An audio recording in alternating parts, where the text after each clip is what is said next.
Spencer Penrose in the beginning.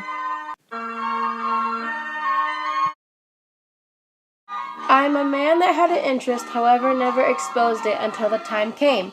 Don't get me wrong, I was a rich man from my businesses that exploded. My wealth carried on with me from the start, which was making an investment in the mining business. My jobs has always been in Colorado, such a beautiful state. I'm an adventurer, entrepreneur, and philanthropist. My wife and I explored all around the world, having the time of our lives. But with established projects already in Colorado Springs, my interest in animals overlooked that. Cheyenne Mountain evolved over the years. A mountain with trees and wildlife turned into a place to keep exotic animals and a love that grew continuously. In the far left, Spencer Penrose was a fine man of his words. His wealth was significant in many ways, such as mining. No matter what his job was, Spencer always found a way to stay within Colorado.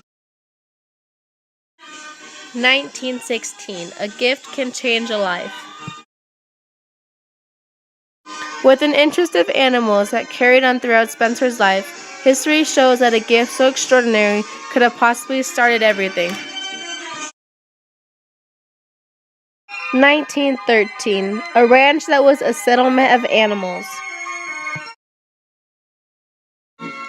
Back in the day, during 1913, a decision was made to buy a ranch, the Turkey Creek Ranch. The Turkey Creek Ranch was approximately 20 miles due south of Colorado Springs.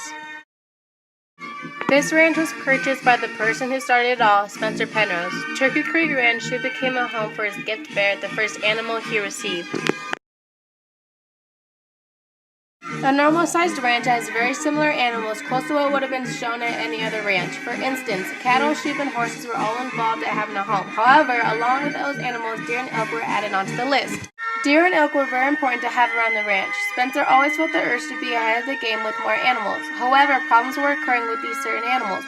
Penrose's group of elk came to a number of 5 with 2 bulls and 3 cows. I was a very wealthy man that had the money to experience my love for exotic animals. These animals here on the ranch precisely changed my life, especially the bear.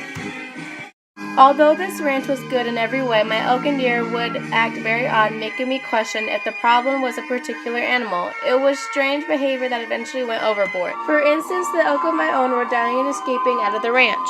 It made myself wonder that what if a predator such like my bear could cause problems for my elk? Even though some elk died for unknown reasons, the rest were able to escape because my employees were not watching closely enough. The conflicts of my elk all seemed to happen around the same time. However, it wasn't going to stop me from completing an interest that I love. As time went on, I decided to write a letter that explained a brief explanation at the ranch. The letter that I soon eventually wrote summarized a regret of me not buying more bears and deer and elk from my ranch. Finally, my problem was resolved, just in time for my collection of animals to grow more. I decided that in order for me to get my deer and elk back, I had to order or go and find them on my own. With consideration, my decision was to order various species of deer and some elk. In August, I still happened to have no deer, but I did order 8 from the state of Michigan earlier in the month. By February 1919, my passion was amazing, and my collection of exotic animals included 3 big elk, 6 black-tailed deer, a black bear, and even a grizzly bear. I was filled with all kinds of jubilation to see that these various animals concluded my zoo, the Penrose Zoo. It was a beginning of a dream that would be taken step by step.